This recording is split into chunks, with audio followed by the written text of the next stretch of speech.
A Thanksgiving tradition feeds more than 1,000 people at Rockford's Court Street United Methodist Church. Those meals depend on more than 100 volunteers.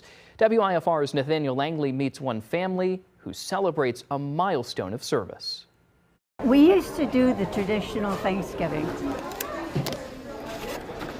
And we just decided that maybe we wanted to give to others.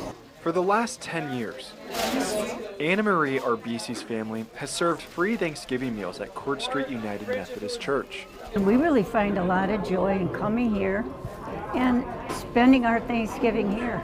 Arbisi's loved ones come from across the Midwest for the annual dinner. Everyone deserves to have a meal on Thanksgiving, and we get to be with our family. There's 2 meals in this bag. 125 volunteers offer their hands and hearts for the event in downtown Rockford.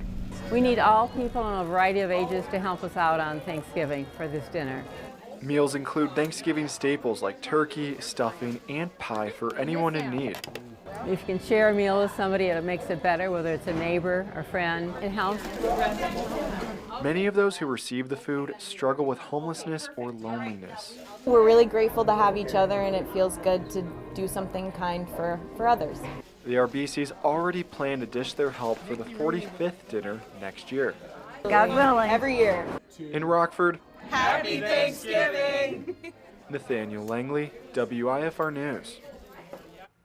Organizers add anyone can already help the church prepare for next year's dinner. She suggests sending money or offering volunteer time as ways to pitch in. If you want to learn more about how residents of the state line are making a difference and to hear stories that impact our neighbors, be sure to check out our streaming services on Roku, Google TV, and Amazon Fire TV, where we'll bring you the latest on what matters most to you.